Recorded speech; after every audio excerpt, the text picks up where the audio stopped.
Hello and welcome to this edition of Back in History. In this edition, we bring to you the story of the day Abacha died. Abacha was a general in the Nigerian army. Abacha had seen several stages of Nigeria's history and development, and is even said to have participated actively in all the military coups in Nigeria except one, the Major Chukwuma Kaduna Nzegu's coup of January 1966. Every other coup in Nigeria had Abacha in active participation. At some point in the history of Nigeria, Abacha was a kingmaker. He was a very patient military officer who was not in a hurry to make himself president, but he had his eyes on the presidency. And when the time became ripe for him in 1993, he toppled interim President Ernest Shenekan and announced himself as the military head of state of Nigeria. He went on to rule Nigeria till June 1998, when he died in office. His death gave rise to many theories.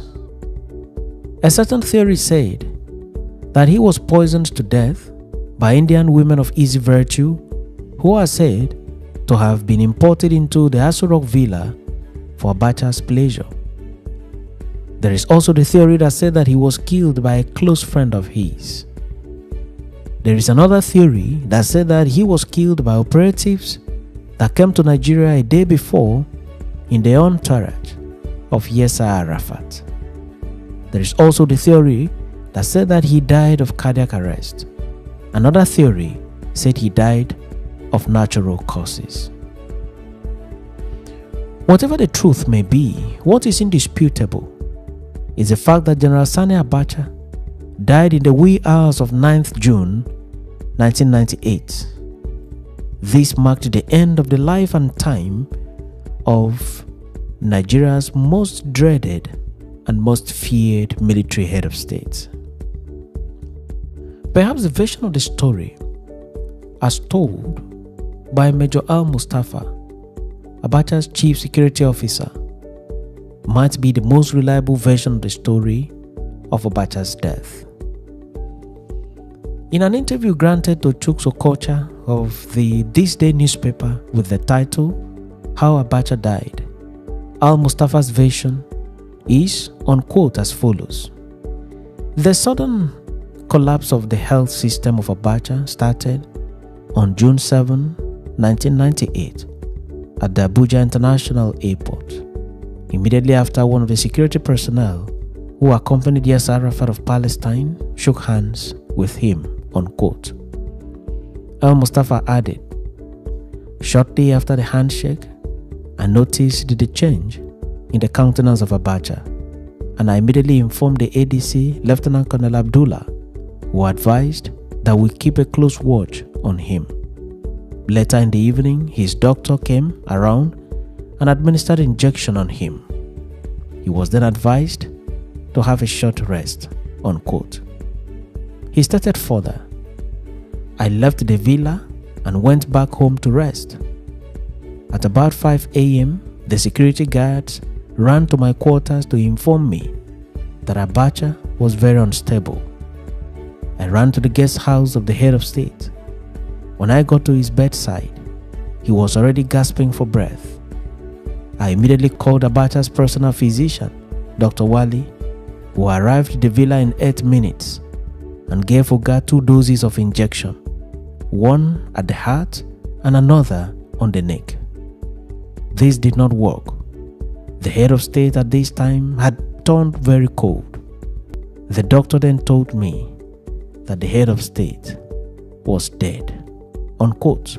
Al-Mustafa added further, the story that my boss died on women is not true. It is a great lie. The story that my boss ate poisoned apple is also not true, unquote.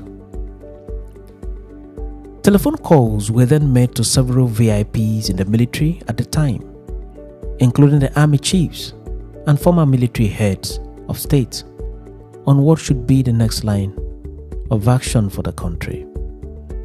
An emergency meeting was convened at daybreak and deliberations were made on who becomes the next head of state and to discuss the modalities for the burial of Abacha.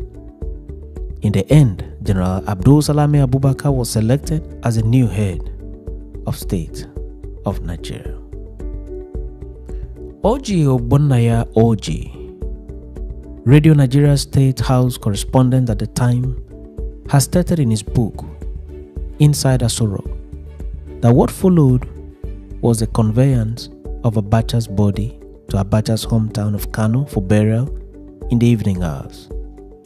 Oji noted at page 145 of the book, and I quote, "We had already boarded the aircraft and almost getting set to take off when General Abdul Salami Abubakar curiously asked, 'Where is the corpse?' He was told that the corpse was in the hold. 'No, no, no. Bring it inside,' the general commanded.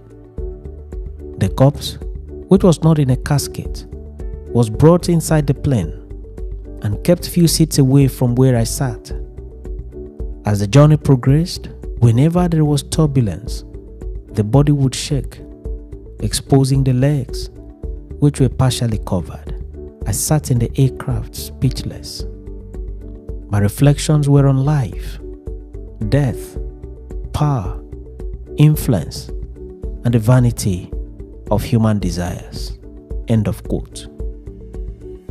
The presidential jet touched down in Kano, and the remains of the head of state was conveyed in a motorcade to the Kano Central Mosque and then to his family compound, and the body was laid in the Abacha family mosque and then committed to Mother Earth in accordance with Islamic rites. The burial ended at about 10:05 p.m. His death and burial brought to an end an era in the post-colonial history of Nigeria. For some, Abacha was a good man. For others, he was a brutal dictator. Abacha was survived by a wife, Mariam, and 8 children. Thanks for watching this episode of Back in History, and do remember to subscribe to the channel and share the video with friends and loved ones.